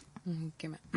മാം, അതുപോലെ തന്നെ നമ്മൾ പറഞ്ഞ പലതരത്തിലുള്ള സർജറിയുടെ കാര്യം, പലപ്പോഴും ഈ ലാപ്രോസ്കോപ്പിയുടെ കാര്യം നമ്മൾ നേരത്തെ തന്നെ പറഞ്ഞിരുന്നു, ഇത് വേദന കുറവാണ് എന്ന്. അപ്പം ഈ വരുന്ന പേഷ്യൻസിന് ഒരുപാട് ഡൗട്ട് കാണുമല്ലോ, അതിനെക്കുറിച്ച് എന്താ പറയാനുള്ളത്? അതായത് നമ്മൾ കൂടുതൽ നമ്മളുടെ സാഹചര്യത്തിൽ കൂടുതൽ ആൾക്കാരും വയറ് തുറന്ന് ഓപ്പറേഷൻ ചെയ്യാൻ തന്നെയാണ് പൈസയുടെ ഒരു പ്രശ്നം കാരണം. അതായത് കുറച്ചുകൂടെ ചെലവേറിയതാണ് ലാപ്രോസ്കോപ്പി. നമുക്കതിലേക്ക് വരാം. നമുക്കൊരു ശ്രോതാവ് കൂടിയുണ്ട്. ഹലോ. ഹലോ, ഡോക്ടറോട് ചോദിക്കാൻ പരിപാടിയിലേക്ക് സ്വാഗതം. Good evening. മാമിനോട് ചോദിച്ചോളൂ. പറഞ്ഞോളൂ. Hello doctor. ഹലോ, പറഞ്ഞോളൂ. എനിക്ക് ഓവറി സിസ്റ്റം ഉണ്ട് കേട്ടാ. എത്ര വയസ്സുണ്ട് ഇപ്പോ? 40 വയസ്സ്. 40 വയസ്സ്. ഓക്കെ. അന്നേരം 5 വർഷമായിട്ട് ഇത് ട്രീറ്റ്മെന്റ് ചെയ്തായിരുന്നു, ഗുളിയൊക്കെ കഴിച്ചു. എന്തെങ്കിലും ഗുളിക കഴിക്കുമ്പം മാറുന്നു, പിന്നെയും വരുന്നു. അത് ശരി. എന്ത് തരം സിസ്റ്റ് ആണെന്ന്? Endometrial cyst. എൻഡോമെട്രിയൽ സിസ്റ്റിന്റെ ഒരു പ്രശ്നം തന്നെ അതാണ്, എത്ര മരുന്ന് കഴിച്ച് നിർത്തുമ്പോൾ വീണ്ടും വരാനുള്ള സാധ്യതയുണ്ട്. ഇപ്പോൾ മാസമുറയുടെ സമയത്തൊക്കെ അധികമായ വേദനയൊക്കെ ഉണ്ടോ? സഹിക്കാൻ പറ്റാത്ത പോലെ വേദനയുണ്ട് അല്ലേ? നല്ല വേദനയുണ്ട്. ഓക്കെ. ഇങ്ങനെ കഴിഞ്ഞ വർഷം ഇങ്ങനെ വയറുവേദനയായിട്ട് പോയപ്പോ സ്കാൻ ചെയ്ത് അതിന് വീണ്ടും ഇതാണ് സിസ്റ്റം ഇൻഫെക്ഷൻ ആയിരുന്നു. അപ്പൊ ഇപ്പോഴും മരുന്ന് കഴിച്ചുകൊണ്ടിരിക്കുവാണോ? ഇപ്പം കഴിച്ചില്ല. ഡോക്ടർ പറഞ്ഞു ഇനി കഴിക്കണ്ട, ഇത്ര വർഷം കഴിച്ചില്ല, ഇനി കഴിക്കണ്ട, ഓപ്പറേഷൻ ചെയ്ത് കളയാൻ പറഞ്ഞു. ഓപ്പറേഷൻ ചെയ്താലും ഈ രണ്ടും കൂടെ ചെയ്ത് കളയണം. 40 വയസ്സായതുകൊണ്ട് നമുക്ക് അങ്ങനെ ശ്രമിക്കാം. പക്ഷെ നമുക്ക് ഈ മെറീന സിസ്റ്റ് മാത്രം എടുത്ത് അങ്ങനെ ഒക്കത്തില്ല ഡോക്ടർ. സിസ്റ്റ് മാത്രമായി എടുത്തു കഴിഞ്ഞാൽ വീണ്ടും വരാനുള്ള സാധ്യത കൂടുതലാണ് എൻഡോമെട്രിയോസിസ് ആയതുകൊണ്ട്. അപ്പം മാസമുറ വരുമ്പോ വേദന സംഹാരി കൊണ്ട് നിയന്ത്രിക്കാൻ പറ്റില്ല അല്ലേ? ഇല്ല. ഓക്കെ. നമുക്ക് വേറൊരു ഓപ്ഷൻ എന്ന് പറഞ്ഞാൽ ഈ മെറീന പോലെയുള്ള IUCD എന്ന് പറയും, അതായത് ഉള്ളിലിടുന്ന കോപ്പർ ടീ പോലെ ഒരു ഹോർമോൺ റിലീസ് ചെയ്യുന്ന ഇതാണ്. അപ്പൊ അത് ഇട്ട് നോക്കാം. അത് 5 വർഷം വരെ എഫക്റ്റീവാണ്, ഹോർമോൺ റിലീസ് ചെയ്തുകൊണ്ടിരിക്കും. എൻഡോമെട്രിയോസിസ് ഉള്ള ഒരുപാട് രോഗികൾ അത് ഉപയോഗിക്കുന്നുണ്ട്, ഫലപ്രദമാണ്. അപ്പം 5 വർഷം വരെ മരുന്ന് കഴിച്ചല്ലേ? 5 വർഷം വരെ മരുന്ന് കഴിച്ചു. അപ്പൊ മരുന്ന് കഴിക്കുമ്പോ വേദന കുറവുണ്ടായിരുന്നോ? വേദന കുറവുണ്ടായിരുന്നു. പിന്നെ അത് സ്കാൻ ചെയ്യുമ്പോൾ പിന്നെ അത് മാറും. പിന്നെ അത് പിന്നീട് ഒരു 6 മാസം കഴിഞ്ഞാൽ പിന്നെയും വരും. ഓക്കെ. ഓവറിയും യൂട്രസും ഒരുമിച്ചെടുത്താൽ മാത്രമേ ഇതിന്റെ ട്രീറ്റ്മെന്റ് ആവുകയുള്ളൂ. പക്ഷെ 40 വയസ്സ്. അതെ. പക്ഷെ അപ്പൊ നമുക്ക് 40 വയസ്സ് മാത്രം ഉള്ളത് കൊണ്ട് വേണമെങ്കിൽ കുറച്ച് നാളും കൂടി മെഡിക്കൽ ട്രീറ്റ്മെന്റ് ട്രൈ ചെയ്തതിന് ശേഷം ഓപ്പറേഷൻ ചെയ്യുന്നതിനെ പറ്റി ചിന്തിക്കുന്നതായിരിക്കും ചിലപ്പോൾ നല്ലത്. അപ്പൊ നമ്മുടെ സിംറ്റംസിന് അതെ, ഉപാസനയിലും. ഓക്കെ. വിളിച്ചതിന് നന്ദി. മാം, ഇപ്പൊ വിളിച്ച കേസും അതുപോലെ തന്നെ ഇപ്പം എല്ലാവർക്കും ഡൗട്ട് എന്ന് പറയുമ്പം അത് മാത്രമായിട്ട് റിമൂവ് ചെയ്യാൻ പറ്റില്ലേ എന്നുള്ളതാണ്. അതായത് നമ്മൾ 45 വയസ്സിന് മുന്നേ ഗർഭപാത്രത്തിന്റെ എന്തെങ്കിലും പ്രശ്നം കൊണ്ട്, അതായത് അഡിനോമയോസിസോ അല്ലെങ്കിൽ ഫൈബ്രോയിഡോ ഒക്കെ ആണെങ്കിൽ നമ്മൾ ഓവറി അവിടെ വെച്ചിട്ട് യൂട്രസ് മാത്രമായിട്ട് എടുക്കുകയാണ് ചെയ്യുന്നത്. കാരണം പെട്ടെന്ന് തന്നെ നമ്മൾ മാസമുറ നിൽക്കുമല്ലേ, അപ്പോൾ അതിന്റെ ഈസ്ട്രജൻ കുറയുന്നത് കൊണ്ട് ഒരുപാട് സിംറ്റംസ്, ചൂട് പോലെ ആവുക, അല്ലെങ്കിൽ പെട്ടെന്ന് മുടി കൊഴിയുക, ഇങ്ങനെ ഒരുപാട് പ്രശ്നങ്ങൾ ഈസ്ട്രജൻ പെട്ടെന്ന് ഇല്ലാതാവുന്നത് കൊണ്ട് ഉണ്ടാകും. അപ്പൊ നമ്മൾ ഓവറിയും കൂടെ അവിടെ വെച്ചാൽ ഒരു 2 years ഒക്കെ അതിങ്ങനെ ചെറുതായിട്ട് ഫംഗ്ഷൻ ചെയ്ത് നമ്മൾ അതുമായിട്ട് അഡ്ജസ്റ്റഡ് ആയതിനു ശേഷം നമുക്ക് മെനോപോസ് ആവുകയുള്ളൂ. അല്ല, മെനോപോസ് എന്ന് വെച്ചാൽ മെൻസ്ട്രേഷൻ ഇല്ല എങ്കിലും ആ ഹോർമോണിന്റെ എഫക്റ്റ് കുറച്ചെങ്കിലും ഒക്കെ ഒരു 2 years വരെ കാണും. പക്ഷെ നമ്മൾ ഓവറിയും കൂടെ എടുക്കുമ്പോൾ പെട്ടെന്ന് ഒരു നിമിഷം കൊണ്ട് സർജിക്കൽ മെനോപോസ് ഉണ്ടാക്കുമല്ലേ. അപ്പൊ കുറച്ചും കൂടി ബുദ്ധിമുട്ടായിരിക്കും പേഷ്യൻസിന് അത് ടോളറേറ്റ് ചെയ്യാൻ വേണ്ടിയിട്ട്. മാം, ഇതുപോലെ ഒരു സർജറി ഒക്കെ കഴിഞ്ഞ് കഴിയുമ്പോഴത്തേക്ക് പേഷ്യൻസ് എന്തൊക്കെയായിരിക്കും അവർ ശ്രദ്ധിക്കേണ്ടത്? ഇപ്പം മാം പറഞ്ഞല്ലോ ശരീരത്തിന് ചൂട് ഫീൽ ചെയ്യുക, ഒരുപാട് ബുദ്ധിമുട്ട് ഉണ്ടാവുമല്ലോ. അപ്പം നമ്മൾ ശരിക്കും ഓവറിയും കൂടെ എടുക്കുമ്പോൾ കാൽഷ്യത്തിന്റെ അളവൊക്കെ കുറയാനുള്ള സാധ്യതയുണ്ട്. കുറച്ച് നാള് കാൽഷ്യം സപ്ലിമെന്റേഷൻ എടുക്കുന്നത് നല്ലതാണ്. പിന്നെ സർജറിയോട് കൂടി നമുക്ക് ഹീമോഗ്ലോബിനൊക്കെ കുറയാനുള്ള സാധ്യതയുണ്ട്. അപ്പം അത് കറക്റ്റ് ആണോ നോക്കുക. പിന്നെ മുറിവ് ഉണങ്ങാൻ, അതായത് 45 ദിവസമെങ്കിലും എടുക്കും ഓപ്പറേഷന് ശേഷം മുറിവ് പൂർണ്ണമായി ഉണങ്ങാൻ, ഓപ്പൺ സർജറി ആണെങ്കിൽ. നേരത്തെ ചോദിച്ച പോലെ ഇപ്പം നമുക്ക് ലാപ്രോസ്കോപ്പി വഴിയും ചെയ്യാം. NDVH, അത് നോൺ ഡിസെന്റ് വെജിനൽ ഹിസ്റ്റക്ടമി എന്ന് പറയുന്ന ഒരു എൻറ്റിറ്റി ഉണ്ട്. അത് നമ്മുടെ യോനി ഭാഗത്തു കൂടി തന്നെ യൂട്രസ് താഴെ നിന്ന് എടുക്കുന്ന ഒരു ഇതാണ്. അപ്പൊ അങ്ങനെ ഈ 2 കാര്യങ്ങളാണെങ്കിൽ നമുക്ക് അധികം അങ്ങ് റെസ്റ്റിന്റെ ആവശ്യമില്ല. ഒന്നിന് മുറിവേ ഇല്ല, ലാപ്രോസ്കോപ്പി കുഞ്ഞ് 4 മുറിവുകളുണ്ടാവും. അത് ഉണങ്ങേണ്ടുന്ന ഒരു കാര്യമുള്ളൂ. അത് ഒരു ചെറിയ സ്കിന്നിലൊരു മുറിവ് വന്ന പോലെ ഒക്കെ ഉണ്ടാവുള്ളൂ. അപ്പോൾ പെട്ടെന്ന് തന്നെ നമുക്ക് പഴയ ജീവിതത്തിലേക്ക് തന്നെ തിരിച്ചു പോകാൻ പറ്റും. എങ്കിലും ശരിക്കും പറഞ്ഞാൽ ഓപ്പറേഷൻ ചെയ്ത് കഴിഞ്ഞാൽ നമ്മൾ എപ്പോഴും വെയിറ്റ് എടുക്കുക, എപ്പോഴും ചുമ വരുന്നത് നമ്മൾ തടയണം. എപ്പോഴും ചുമ വരികയാണെങ്കിൽ പെട്ടെന്ന് തന്നെ ട്രീറ്റ്മെന്റ് എടുക്കണം. പിന്നെ കോൺസ്റ്റിപ്പേഷൻ, മലബന്ധം വരാതിരിക്കാൻ ശ്രമിക്കണം. അങ്ങനെ കുറച്ചും കൂടി ലൈഫ് സ്റ്റൈലൊക്കെ ഒന്ന് ചേഞ്ച് ചെയ്യേണ്ടതായിട്ട് വരും. കാരണം സർജറി ചെയ്താൽ എപ്പോഴും ഒരു റിസ്ക് ഉണ്ടല്ലോ സർജറിക്ക്. അപ്പം ചിലപ്പോൾ അത് നമ്മളൊട്ട് റെസ്റ്റ് എടുക്കാതെ, കറക്റ്റ് ആഡിക്വേറ്റ് റെസ്റ്റ് ഒക്കെ എടുക്കാതിരുന്നാൽ ഈ ചെയ്തു വെച്ചിരിക്കുന്നത് താഴേക്ക് പോകാനൊക്കെയുള്ള സാധ്യതയുണ്ട്. Okay ma'am. മാം, ഇപ്പൊ പല കേസിലും പറഞ്ഞിരുന്നു പീരീഡ്സ് ടൈമിൽ ഉണ്ടാകുന്ന ഒരു പെയിൻ എന്ന് പറയുന്നത്. മാം, ഇതിപ്പം എല്ലാവർക്കും കോമൺ ആയിട്ട് പെയിൻ ഉണ്ടാവുമല്ലോ. ഇതിൽ നിന്ന് എന്ത് ഡിഫറൻസ് വരുമ്പോഴാണ് അതൊരു നമുക്കൊരു ട്രീറ്റ്മെന്റ് വേണ്ട ഒരു കണ്ടീഷൻ ആണെന്നുള്ളതിന് എത്തുന്നത്? അതായത് നമുക്കിപ്പോൾ പെയിൻ ഓരോരുത്തരും ഓരോ രീതിയിലാണ് പെയിനെ പെർസീവ് ചെയ്യുന്നത്. ചിലർക്ക് ചെറിയ വേദന തന്നെ സഹിക്കാൻ പറ്റാതിരിക്കാം. ഈ ഏത് തരം വേദനയാണെങ്കിലും നമുക്കതിന് ഇമ്പോർട്ടൻസ് ഉണ്ട്. നമ്മൾ ആരും വേദനിക്കാൻ ആഗ്രഹിക്കുന്നില്ലല്ലോ. അപ്പൊ നമ്മൾ വേദന ഉണ്ടെങ്കിൽ വേദന സംഹാരി കഴിക്കുക, ഒരു പ്രശ്നം ഉണ്ടാവത്തില്ല. അതുകൊണ്ട് അപ്പൊ അതിൽ നമുക്ക് കൺട്രോൾ ചെയ്യുന്നില്ല, അല്ലെങ്കിൽ മാസമുറയ്ക്ക് വരുന്നതിന് മുന്നേ തന്നെ നമുക്ക് പെയിൻ തുടങ്ങുകയാണ്, മാസമുറ നിന്നതിന് ശേഷവും പെയിൻ മാറുന്നില്ല, ഇങ്ങനെയൊക്കെ ഉള്ളപ്പം വേറെ എന്തെങ്കിലും രോഗമാണോ, ഇപ്പൊ എൻഡോമെട്രിയോസിസോ അഡിനോമയോസിസോ പോലെയുള്ള രോഗങ്ങളാണോ എന്ന് നമ്മൾ പരിശോധനയിലൂടെ കണ്ടെത്തണം. ഓക്കെ. അപ്പൊ ഈ ഒരു ഏജ് ഗ്രൂപ്പ് മാം നേരത്തെ പറഞ്ഞ ആ ഒരു ഏജ് ഗ്രൂപ്പിലുള്ളവരാണ് മെയിനായിട്ട് ശ്രദ്ധിക്കേണ്ടത്. അതെ, അതായത് നമുക്ക് ചിലർ പറയും പീരീഡ്സ് ആവും. ഇപ്പൊ എൻഡോമെട്രിയോസിന്റെ എങ്ങനെയാണെന്ന് പറഞ്ഞാൽ കൃത്യമായ മാസമുറ കൃത്യം ഡേറ്റിൽ വരും. പക്ഷെ വരുമ്പോൾ ചിലപ്പോൾ മുന്നേ തന്നെ വേദന തുടങ്ങും. അപ്പം അങ്ങനെയുള്ളവര് ശരിക്കും ട്രീറ്റ്മെന്റ് എടുക്കേണ്ടതായിട്ട്, കാരണം നമുക്ക് ആ ദിവസം സ്കൂളിൽ പോകാൻ പറ്റില്ല, അല്ലെങ്കിൽ കോളേജിൽ പോകാൻ പറ്റില്ല, അല്ലെങ്കിൽ ഓഫീസിൽ പോകാൻ പറ്റില്ല, അങ്ങനെയൊക്കെയുള്ള അവസ്ഥയുണ്ടെങ്കിൽ നമ്മൾ ട്രീറ്റ്മെന്റ് എടുക്കുക തന്നെ വേണം. അല്ല വേദനയല്ലേ, പീരീഡ്സിന് വേദന ഉണ്ടാവും, അങ്ങനെ അങ്ങ് ഇരുന്നേക്കാം എന്ന് കരുതരുത്. ഓക്കെ. നമുക്ക് യൂഷ്വലി പെയിൻ വരുമ്പോൾ അന്നത്തെ ദിവസം നമ്മുടെ റുട്ടീനെ അത് മുടക്കുന്നുണ്ടെങ്കിൽ നമ്മുടെ റുട്ടീൻസ് എന്തായാലും വ്യത്യാസം ഉണ്ടാവുകയാണെങ്കിൽ നമ്മൾ അതിന് ട്രീറ്റ്മെന്റ് എടുക്കണം. ഓക്കെ. അത് നമ്മൾ കണ്ടെത്തണം, നിസ്സാരമായി കണക്കാക്കരുത്. പലപ്പോഴും നമുക്ക് പറയാം, ഇപ്പൊ കുട്ടികൾക്കൊക്കെ പീരീഡ്സ് ആദ്യമായിട്ട് ആകുന്നുണ്ടെങ്കിൽ നമ്മൾ പറയും ആ വയറുവേദനയല്ലേ പോകണ്ട എന്ന് പറയാം. അപ്പൊ അത്രയും സിവിയർ ആണെന്നുണ്ടെങ്കിൽ നമ്മളത് ട്രീറ്റ്മെന്റ് തന്നെ തുടങ്ങണം. അതെ, ചെറുപ്പത്തിൽ തന്നെ. അല്ല, നമ്മളിപ്പം പോകണ്ട, സ്കൂളിൽ പോകണ്ടെന്ന് വെച്ചാൽ അതിന്റെ ഒരു ലോങ് ടേം ഉള്ള പ്രശ്നം എന്ന് വെച്ച് കഴിഞ്ഞാൽ 1 മാസം 3 ദിവസം നമ്മൾ സ്കൂളിൽ പോകുന്നില്ല. അപ്പൊ 1 വർഷം എത്ര ദിവസവും, അപ്പൊ 10 വർഷമാകുമ്പോ എത്ര ദിവസവും, നമ്മുടെ പ്രവൃത്തി ദിവസങ്ങൾ എത്ര ദിവസം കുറയുന്നു ഈ ഒരു വേദന കാരണം. അപ്പൊ നമ്മളൊരു 3 ദിവസമല്ലേ മാസത്തിലെന്ന് വിചാരിക്കും. പക്ഷെ നമ്മളൊരു 10 വർഷത്തെ ജീവിതത്തിൽ എത്രയോ പ്രവൃത്തി ദിവസങ്ങൾ, എത്രയും നല്ല രീതിയിൽ ഉപയോഗിക്കാൻ പറ്റുന്ന ദിവസങ്ങൾ നമ്മൾ ഈ വേദന കാരണം മാറ്റിവെക്കാൻ പാടില്ല, അല്ലേ? അപ്പൊ അതിനുവേണ്ടിയുള്ള ട്രീറ്റ്മെന്റ് നമ്മൾ എടുക്കണം. ട്രീറ്റ്മെന്റ് എടുത്താൽ ഒരു സൈഡ് എഫക്ട്സ്, ഒരു പ്രശ്നങ്ങളും ഉണ്ടാവത്തില്ല. ഇത്രയും ദിവസങ്ങൾ പോകുന്നതിനെ വെച്ച് നോക്കുമ്പോൾ ഒരു വേദന സംഹാരി കഴിച്ചാൽ എന്താ പ്രശ്നം? പലപ്പോഴും ഈ വേദന സംഹാരി കഴിക്കുന്നതിനകത്ത് പലരും പേടിക്കാറുണ്ട്. നമ്മൾ സ്ഥിരമായി എന്നും 5 ടാബ്ലറ്റ് വേദനയുടെ ഒക്കെ കഴിക്കുമ്പോഴല്ലേ പ്രശ്നം വരുള്ളൂ. ഇതാ മാസത്തിലെ 3 ദിവസം മാത്രം 2 ടാബ്ലറ്റ് രാവിലെയും രാത്രിയിലും കഴിച്ചുകൊണ്ട് ഒരു പ്രശ്നം ഉണ്ടാവില്ല. ഓക്കെ. അത് പല പേരൻസിന്റെയും ഒരു ആകുലതയാണ്, അത് കഴിക്കുന്നുണ്ട് എന്തെങ്കിലും പ്രശ്നമുണ്ട്, അപ്പൊ എന്ത് വന്നാലും കഴിക്കരുത് എന്ന് പറഞ്ഞ വേദന സപ്രസ് ചെയ്ത് നിൽക്കുന്നതായിട്ട്. അതിന്റെ ആവശ്യമില്ല. ശരിക്കും വേദന സംഹാരി കഴിക്കുക, വേദന മാറ്റുക, സ്കൂളിൽ പോകേണ്ടവർക്ക് പോകാമല്ലോ. Okay ma'am. അപ്പൊ നമ്മൾ നേരത്തെ പറഞ്ഞിരുന്നു മാം സിംറ്റംസ് ശ്രദ്ധിക്കണം, അതുപോലെ തന്നെ ഇതേപോലുള്ള പെയിൻ, അതുപോലെ അമിതമായ രക്തസ്രാവം എപ്പോഴും എനിക്ക് ക്ലോട്ടായിട്ട് പോവുകയാണെങ്കിൽ അത് അമിതമായിരിക്കും നമ്മൾ മനസ്സിലാക്കണം. പിന്നെ 4 മണിക്കൂറിലാണ് ഒരു പാഡ് മാറ്റേണ്ടുന്നത്. അതിൽ കൂടുതൽ സമയം മാറ്റേണ്ടി വന്നാൽ, സോക്ക് ചെയ്ത് മാറ്റേണ്ടി വന്നാൽ, രാത്രിയിൽ നമ്മുടെ ബെഡൊക്കെ ഇങ്ങനെ നനഞ്ഞ് എഴുന്നേക്കേണ്ടി വന്നാൽ, അല്ലെങ്കിൽ രാത്രിയിലൊക്കെ ഇതുപോലെ ക്ലോട്ട് കൂടുതലായിട്ട് പോയാൽ പാഡ്സ്, ഒരുപാട് പാഡ്സ് മാറ്റേണ്ടി വന്നു. ഇതെല്ലാം നമ്മൾ ശ്രദ്ധിക്കണം. അപ്പോൾ രക്തസ്രാവം അധികമാകുന്നു എന്നുള്ളതാണ്. ചില സ്ത്രീകൾ പറയും കൃത്യമാണ് സൈക്കിൾ, അപ്പം കൂടുതലാവുന്നത് മനസ്സിലാക്കിയില്ല. അപ്പൊ 2 തൊട്ട് 7 ദിവസം വരെയാണ് അവർക്ക് സൈക്കിൾ. പക്ഷെ ആ സൈക്കിൾ കൂടുതലാണെങ്കിൽ അവരത് മനസ്സിലാക്കില്ല. ഇപ്പൊ പലരുടെയും ധാരണ എന്ന് പറഞ്ഞാൽ 10 ദിവസം വരെ നീണ്ടു നിൽക്കുന്ന പീരീഡ്സ് മാത്രമാണ് കൂടുതൽ ബ്ലീഡിംഗ് ഉണ്ടാക്കുന്നതെന്ന്. അല്ല, 3 ദിവസം ബ്ലീഡിങ്ങേ ഉള്ളെങ്കിലും അത് കൂടുതലായാലും നമ്മുടെ രക്തത്തിന്റെ അളവ് കുറയില്ലേ. അപ്പൊ അത് നമ്മൾ ശ്രദ്ധിക്കണം. ഓക്കെ, പാഡ് മാറുന്നതിന്റെ ഒരു റേറ്റ് അവർ ശ്രദ്ധിക്കുക, ക്ലോട്ടായിട്ട് പോകുന്നത് ശ്രദ്ധിക്കുക. മാം വീണ്ടും സ്വാഗതം. അപ്പം നമ്മൾ പറഞ്ഞുകൊണ്ടിരിക്കുന്ന ഗർഭാശയ മുഴകളാണെങ്കിലും ഇതിന്റെ സിംറ്റംസ് ഒക്കെ പറഞ്ഞു വരുമ്പോൾ നമ്മൾ ഒരുപാട് എന്താ പറഞ്ഞ നമ്മൾ ശ്രദ്ധിക്കപ്പെടാതെ പോകുന്ന പല കാര്യങ്ങളും നമ്മൾ അതിനകത്ത് ഇൻക്ലൂഡ് ചെയ്യാൻ പറ്റി. മാം ഇപ്പം ഈ ക്യാൻസറസ് ആകാനുള്ള ഒരു സാധ്യതയെക്കുറിച്ച് പറഞ്ഞല്ലോ മാം. മാം അപ്പം യൂഷ്വലി ഇത് പലപ്പോഴും തിരിച്ചറിയപ്പെടാതെ പോകുന്നല്ലോ സ്ത്രീകൾ.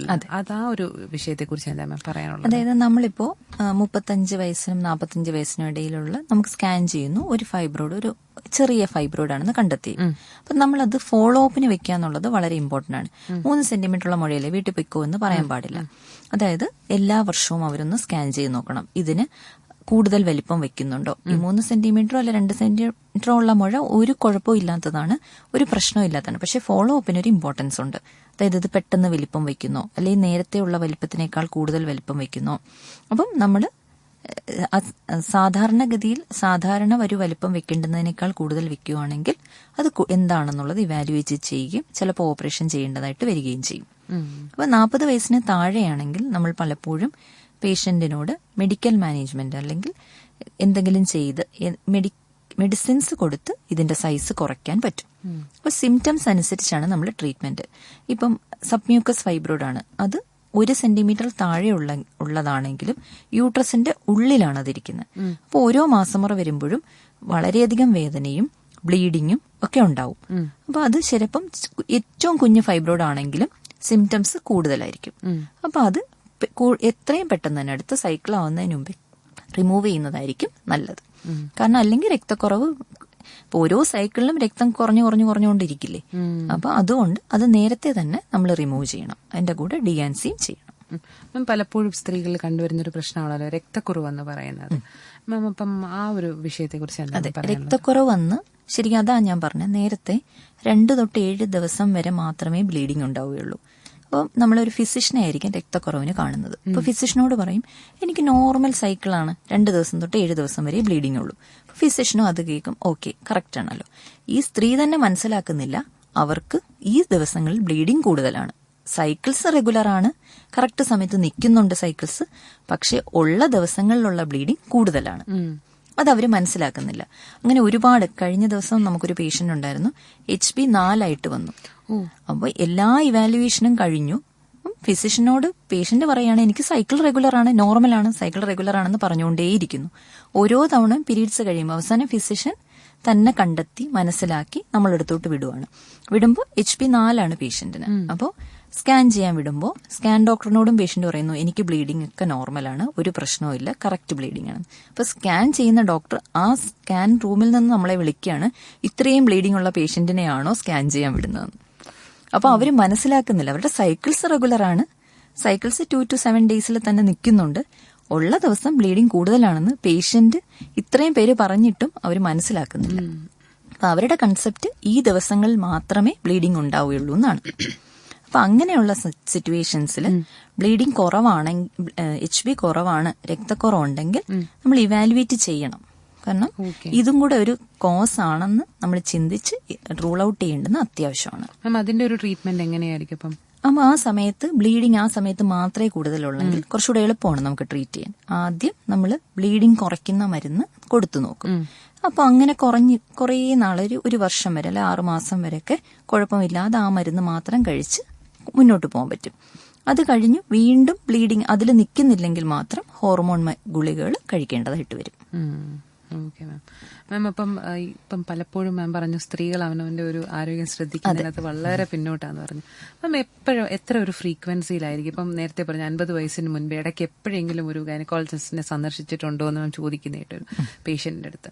അപ്പം ഏതൊക്കെ ഏജിലായിരിക്കും നമ്മുടെ ഒരു ഹെൽത്തിന്റെ ഒരു ചെക്കപ്പിന് വേണ്ടി ഒരു ഗൈനക്കോളജിസ്റ്റിനെ സമീപിക്കേണ്ടത്? അല്ല, നമ്മൾ ഏറ്റവും കൂടുതൽ വറീഡ് ആയിട്ടുള്ള കാര്യം ക്യാൻസർ ആണ് അല്ലേ.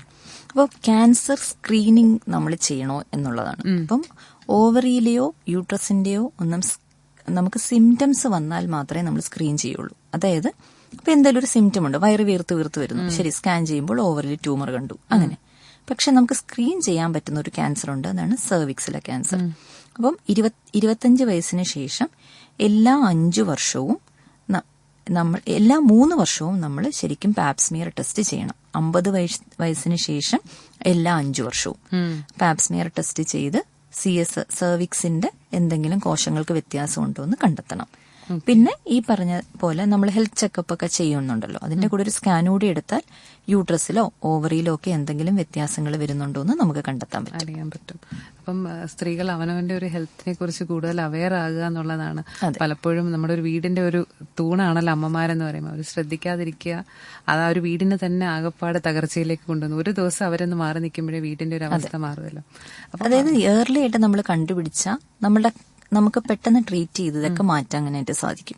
പക്ഷെ രക്തക്കുറവ് ഇപ്പൊ 4 HB ആയിട്ട് വരുന്നൊരു പേഷ്യന്റ് നമ്മൾ അഡ്മിറ്റ് ചെയ്ത് രക്തം കയറ്റി ഒരുപാട് കാര്യങ്ങൾ പിന്നെ അതിനകത്ത് ചെയ്ത് രക്തം കറക്റ്റ് ആക്കിയതിന് ശേഷം മാത്രമേ നമുക്ക് സർജറി ചെയ്യാൻ പറ്റുള്ളൂ. അല്ലെങ്കിൽ മെഡിക്കൽ മാനേജ്മെന്റ് നമ്മൾ തുടങ്ങുമ്പം ഇത് കറക്റ്റ് ആയില്ലെങ്കിൽ പെട്ടെന്ന് സർജറി ചെയ്യേണ്ടതായിട്ട് വരും. പക്ഷെ ഇവര് കുറച്ച് ബ്ലീഡിങ് കൂടുതൽ ആദ്യമേ നമ്മുടെ അടുത്ത് വന്നിരുന്നെങ്കിൽ എത്രത്തോളം നമുക്ക് ട്രീറ്റ്മെന്റ് ഫലപ്രദമായി അവർക്ക് കൊടുക്കാൻ കഴിയുമായിരുന്നു എന്നുള്ളതൊരു ഇതാണ്. അപ്പം HB ഒക്കെ ഇത്രയും കുറവാണെന്നുണ്ടെങ്കിൽ അറിയാനായിട്ട് വേറെ എന്തെങ്കിലും സിംറ്റം ഉണ്ടോ? ക്ഷീണം, തലകറക്കം, ഉറക്കമില്ലായ്മ, ഇപ്പം സ്റ്റെപ്പൊക്കെ കയറുമ്പോൾ നന്നായി കിതയ്ക്കും. പക്ഷെ ഇതെല്ലാം ഇവര് ഇത് നോർമൽ, ഞാൻ കൂടുതൽ ജോലി ചെയ്യുന്നോണ്ടായിരിക്കും എനിക്കിപ്പോ കിതപ്പ് കൂടുതൽ, അങ്ങനെ എടുക്കും. അങ്ങനെയാണ് കൂടുതൽ സ്ത്രീകളും എടുക്കുക. ഓക്കെ. അപ്പൊ യൂഷ്വലി ഇത് ഇങ്ങനെ നമ്മൾ നിസാരവൽക്കരിച്ചങ്ങ് അതെ, കളയുക. കാരണം എന്റെ സൈക്കിൾസ് റെഗുലർ ആണല്ലോ. പിന്നെ ഞാനിപ്പം എനിക്ക് ബ്ലീഡിങ് കൂടുതലാണെന്ന് ഞാൻ കരുതുന്നില്ല, അതാണ് പ്രശ്നം. അപ്പോഴാണിത് നമ്മൾ ക്ലോട്ടായിട്ട് പോവുകയോ അല്ലെങ്കിൽ കൂടുതൽ പാഡ്സ് മാറ്റേണ്ടി വരികയോ 4 മണിക്കൂറിന് മുമ്പ് തന്നെ ഒരുപാട് സോഫ്റ്റായി മാറ്റുകയും രാത്രി നൈറ്റ് ഫ്ലഡിംഗ് എന്ന് പറയും, ബെഡിലെല്ലാം ബ്ലഡ് പറ്റി അങ്ങനെ എഴുന്നേക്കേണ്ടി വരികയൊക്കെ ചെയ്യുവാണെങ്കിൽ തീർച്ചയായും അത് കൂടുതൽ ബ്ലീഡിംഗ് തന്നെയാണ്. അത് നമ്മൾ ഇവാലുവേറ്റ് ചെയ്യണം. Okay ma'am. ശ്രോതാക്കൾ വിളിക്കേണ്ട നമ്പർ 0474293111 എന്ന നമ്പറിലേക്കാണ് വിളിക്കേണ്ടത്. ഇന്നത്തെ വിഷയം എന്ന് പറയുന്നത് ഗർഭാശയ മുഴകളാണ്. മാം, ഇപ്പം നമ്മൾ തുടക്കത്തിലേ പറഞ്ഞിരുന്നു ഇതിന്റെ ഒരു കാരണങ്ങളൊക്കെ. അപ്പം ഇത് തടയാനായിട്ട് എന്തെല്ലാം നമുക്ക് എന്തെങ്കിലും പ്രിക്കോഷനായിട്ട് എന്തെങ്കിലും ചെയ്യാൻ പറ്റും? നമുക്ക് കൃത്യമായ കാരണം നമുക്കറിയില്ല. ഈസ്ട്രജൻ, പ്രൊജസ്ട്രോൺ 2 ഹോർമോണിന്റെയും വ്യതിയാനങ്ങളായാണ് കണക്കാക്കുന്നത്. അപ്പൊ നമുക്ക് പിന്നെ ഒരു പാരമ്പര്യമായ ഒരു ഘടകവും ഉണ്ട്. അതായത് അമ്മയ്ക്കുണ്ടെങ്കിൽ കുട്ടിക്കുണ്ട്, അല്ലെങ്കിൽ കുട്ടിക്കെന്നല്ല, സ്ത്രീ വലുതാവുമ്പോൾ ആ സ്ത്രീക്കുണ്ടാകാം, അല്ലെങ്കിൽ ഒരു സ്ത്രീക്കുണ്ടെങ്കിൽ അവരുടെ സഹോദരിമാർക്കുണ്ടാകാം. അപ്പൊ അങ്ങനെ ഒരു പാരമ്പര്യ ഘടകമുണ്ട്.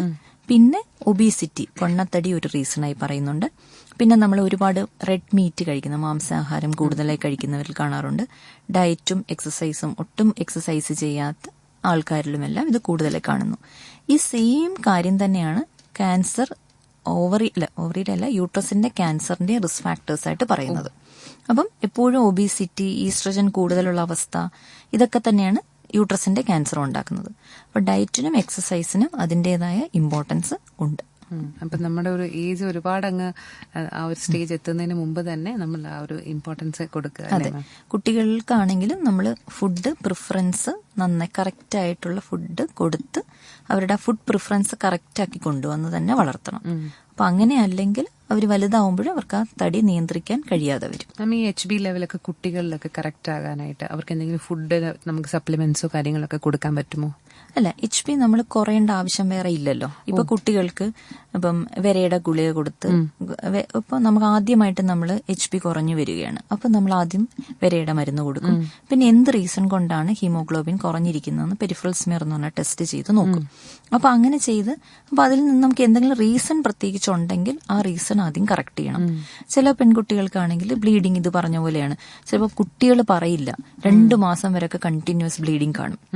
അപ്പോൾ അവർ സ്കൂളിൽ തലകറങ്ങി വീണ് അങ്ങനെയൊക്കെ ആയിരിക്കും കൊണ്ടുവരുന്നത്. അപ്പോഴായിരിക്കും കുട്ടികൾ പറയുന്നത് 2 മാസമായിട്ട് എനിക്ക് ബ്ലീഡിംഗ് ഉണ്ട്, ഇതുവരെ പണ്ട് വന്ന ബ്ലീഡിംഗ് ഇതുവരെ നിന്നില്ല, അങ്ങനെ പറയുന്നത്. അപ്പൊ അങ്ങനെയാണെങ്കിൽ നമ്മൾ അതിന് ഇമ്മീഡിയറ്റ് ആയിട്ടുള്ള അതിന്റെ ട്രീറ്റ്മെന്റ് കൊടുക്കണം. അപ്പം അത് കഴിഞ്ഞ് ആ ട്രീറ്റ്മെന്റ് കൊടുത്ത് അയൺ സപ്ലിമെന്റ് ഒക്കെ കൊടുത്ത് HB കറക്റ്റ് ആക്കണം അവർക്ക്. അങ്ങനെയാണ് നമ്മൾ ചെയ്യുന്നത്. മാം അതുപോലെ തന്നെ കുട്ടികളിൽ ഇപ്പൊ മാം പറഞ്ഞല്ലോ 2 to 7 days ആണ് യൂഷ്വലി വരേണ്ടതെന്ന് പറഞ്ഞു. അതിനെക്കാട്ടിലും കൂടി പോകുകയെന്നുണ്ടെങ്കിൽ അവരെ എത്രയും പെട്ടെന്ന് ഹോസ്പിറ്റലിൽ കൺസൾട്ട് ചെയ്യേണ്ട ആവശ്യമുണ്ടോ? ഉണ്ട്. 7 ദിവസത്തിൽ കൂടുതൽ ബ്ലീഡിംഗ് ഉണ്ടെങ്കിൽ കുട്ടികളെ സംബന്ധിച്ച് അവർ സ്കൂളിൽ പോകണം, പഠിക്കണം, രാത്രി ഉണർന്നിരുന്ന് പഠിക്കുന്ന കുട്ടികളുണ്ടാവും. അപ്പൊ ഇതൊക്കെ ചെയ്യാൻ പറ്റാതെ വരും. സ്കൂൾ ക്ലാസ്സിലിരുന്ന് ഉറങ്ങും, അല്ലെങ്കിൽ രാത്രിയിൽ ഉറങ്ങിപ്പോവും. അപ്പൊ ഇങ്ങനെയൊക്കെയുള്ള പ്രശ്നങ്ങൾ ഹീമോഗ്ലോബിൻ കുറഞ്ഞാ വരും. അപ്പൊ അതുകൊണ്ട് 7 ഡേയ്സിൽ കൂടുതലുള്ള ബ്ലീഡിംഗ് എത്രയും പെട്ടെന്ന് ഗൈനക്കോളജിസ്റ്റിനെ കണ്ട് ഇവാലുവേറ്റ് ചെയ്യിപ്പിച്ച് റീസൺ കണ്ടുപിടിച്ച് അത് കറക്റ്റ് ചെയ്യിപ്പിക്കണം. ഇപ്പൊ ഹോർമോണിന്റെ പ്രശ്നങ്ങളായിരിക്കും. 18 വയസ്സ് വരെയുള്ള കുട്ടികൾക്ക് ഹോർമോൺ ആക്സസ് മെച്ചുർ ആവുന്നില്ല എന്ന് പറയും. അപ്പൊ അങ്ങനെയുള്ള സിറ്റുവേഷൻസിൽ ഈ നമ്മൾ ആ ഹോർമോൺ ചിലപ്പോൾ കുറച്ച് നാൾ ഹോർമോൺ ട്രീറ്റ്മെന്റ് ഒക്കെ എടുക്കേണ്ടി വരും കുട്ടികൾക്ക്. ഞാൻ പറഞ്ഞു ഒരു ഏജ് പറഞ്ഞിരുന്നു 25 to 45 ഈ കൂടുതൽ സാധ്യത. 25 വയസ്സിൽ താഴെ ഉണ്ടാകാറില്ല അങ്ങനെ. പക്ഷെ 45 വയസ്സിൽ കഴിഞ്ഞു 50 വയസ്സിലുള്ള സ്ത്രീകളിലും കാണാറുണ്ട്. പക്ഷെ 50 വയസ്സൊക്കെ ആകുമ്പോൾ മാസമുറ നിൽക്കുന്നത് കൊണ്ട് അത് ചുരുങ്ങി പോകാനുള്ള സാധ്യതയുണ്ട്. ഓക്കെ. അപ്പൊ ഇത് ചുരുങ്ങി പോകുമെന്ന് പറഞ്ഞു. അപ്പം നമ്മൾ പ്രഗ്നൻസി ടൈമിലും ചില സമയത്ത് ചുരുങ്ങി പോകും. അതുപോലെ തന്നെ 45 ഇയേഴ്സ് കഴിഞ്ഞാൽ അപ്പൊ ഈ ഒരു ട്രീറ്റ്മെന്റ് എടുത്തവർക്ക്, അതായത് ഒരു 45 ഇയേഴ്സിന് ഏജിനുള്ളിലുള്ള ട്രീറ്റ്മെന്റ് എടുത്തവർക്ക് പിന്നീട് എന്തെങ്കിലും ഭവിഷ്യത്തുകൾ ഉണ്ടാകാൻ ചാൻസ് ഉണ്ടോ? ഇല്ല. ഹോർമോൺസ് ഇപ്പോൾ ഉള്ള ഹോർമോൺസിനൊക്കെ സൈഡ് എഫക്ട്സ് വളരെ കുറവാണ്. പണ്ട് നമ്മൾ ഹോർമോൺ ട്രീറ്റ്മെന്റ് എടുക്കുമ്പോൾ പെട്ടെന്ന് തടി കൂടും അങ്ങനെയൊക്കെ പറയാറുണ്ട്. പക്ഷെ ഇപ്പൊ തടി കൂടാറില്ല ഇപ്പോഴത്തെ ഉള്ള ടാബ്ലറ്റ്സ് ഒക്കെ കഴിച്ചാൽ. അപ്പൊ നമ്മൾ ശരിക്കും യൂട്രസ് ഒരു വലിയ ഓപ്പറേഷനിലേക്ക് പോകുന്നതിന് പകരം മരുന്ന് കൊടുത്ത് എത്രത്തോളം മാറുന്നുണ്ടെങ്കിൽ അതല്ലേ ഇപ്പോഴും നല്ലത്. ഇപ്പൊ 48 വയസ്സുള്ള ഒരു സ്ത്രീയാണ്, 3 സെന്റിമീറ്റർ 4 സെന്റിമീറ്റർ ഉള്ള ഒരു ഫൈബ്രോയിഡ് ആയിട്ട് വരികയാണ്. അപ്പൊ അതിന് ഓപ്പറേഷൻ ചെയ്യുന്നതിന് പകരം സിംറ്റംസ് ഉണ്ട്, ബ്ലീഡിംഗ് ഉണ്ടെങ്കിൽ നമ്മൾ മരുന്ന് കൊടുക്കുക. ചിലപ്പോൾ ഒരു 1 ഇയർ ഒക്കെ കൊണ്ട് ആ മരുന്ന് കൊണ്ട് നിൽക്കുകയും പീരീഡ്സ് തന്നെ നിൽക്കുകയും ചെയ്യും. അപ്പൊ പിന്നെ സർജറി ചെയ്യേണ്ട ആവശ്യവും വരില്ല. ഓക്കെ. നമുക്കൊരു ശ്രോതാവുണ്ട്, കോളിലേക്ക് കൂടി പോകാം. ഹലോ ഹലോ റേഡിയോയുടെ വോളിയം ഒന്ന് കുറയ്ക്കുവോ? കുറച്ചോ? അല്ലെങ്കിൽ റേഡിയോയുടെ അടുത്തുനിന്ന് ഒന്ന് മാറി നിൽക്കുവോ? ഇച്ചിരി ഒന്ന് മാറി നിന്നോളൂ കേട്ടോ. ഡോക്ടറോട് ചോദിച്ചോളൂ. നമസ്കാരം. എനിക്ക് ന്യൂട്രസില് മുഴ ഉണ്ടെങ്കിൽ സ്കാൻ ചെയ്തപ്പോൾ പറഞ്ഞായിരുന്നു. എത്ര വയസ്സുണ്ട്? എനിക്ക് 54 വയസ്സ്. ഓക്കെ. എപ്പോഴാ യൂട്രസില് ഡെൻസിസൊക്കെ നിന്നായിരുന്നു. ഡോക്ടറെ കാണിച്ചാൽ പറഞ്ഞത് കുഴപ്പമില്ല, അതൊക്കെ ചുരുങ്ങും എന്ന് പറഞ്ഞു. എന്താ ഡോക്ടറെ അങ്ങനെ? എന്താ എനിക്ക് ഏത് വയസ്സിൽ സ്കാൻ ചെയ്തപ്പോഴാ നമുക്കിങ്ങനെ യൂട്രസിൽ മുഴയുണ്ടെന്ന്? വൃത്തിയുടെ കല്ല് വയറുവേദനയ്ക്ക് വേണ്ടി സ്കാൻ ചെയ്തപ്പോ നമുക്ക് യൂട്രസിൽ മുഴയുണ്ടെന്ന് കണ്ടു അല്ലേ? എത്ര സെന്റിമീറ്റർ ഉള്ള മുഴയാ? വലിപ്പം അറിയാമോ? ഇല്ല, വലിപ്പം ഒരു തടിപ്പ്, ഒരു മുഴ പോലെയാണെന്നാ പറഞ്ഞു, ഒരു തടിപ്പ്. അതെ. അപ്പോ നേരത്തെ ഏതെങ്കിലും സ്കാൻ ഇതിന് മുന്നേ 50 വയസ്സിന് മുന്നേ ചെയ്തിട്ടുണ്ടോ? ഇല്ല ചെയ്തിട്ടില്ല. അപ്പൊ നമുക്ക് നേരത്തെ ഉണ്ടായിരുന്ന ഒരു മുഴ കുഞ്ഞായി മാറിയതാണോന്ന് ഇപ്പൊ അറിയാൻ കഴിയുന്നില്ലല്ലോ. അപ്പൊ നമുക്ക് 1 വർഷവും കൂടെ ഒക്കെ കഴിയുമ്പോൾ, ചെറിയ തടിപ്പാണെങ്കിൽ 1 വർഷം കഴിയുമ്പോൾ ഒന്നുകൂടെ സ്കാൻ ചെയ്ത് നോക്കിയിട്ട് അത് പോയോ എന്ന് നോക്കണം. അല്ല അതിനെന്തെങ്കിലും വലിപ്പം വെക്കുന്നുണ്ടോ എന്ന് നോക്കുന്നത് നല്ലതായിരിക്കും. ഇപ്പൊ വയറുവേദനയൊക്കെ മാറിയോ? മാറി അല്ലേ?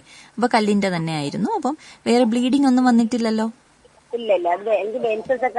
അതെ. മെൻസസ് നിന്ന് കഴിഞ്ഞ് ഒരു തുള്ളി ആണെങ്കിൽ പോലും രക്തസ്രാവം ഉണ്ടായാൽ നമ്മൾ വീണ്ടും ഡോക്ടറിനെ കാണിച്ച് സ്കാനൊക്കെ ചെയ്യണം. വിളിച്ചതിന് നന്ദി മാം. അപ്പം നമ്മുടെ പ്രോഗ്രാം വൈൻഡ് അപ്പ് ചെയ്യാനുള്ള സമയത്തിലേക്ക് പോയിക്കൊണ്ടിരിക്കുകയാണ് മാം.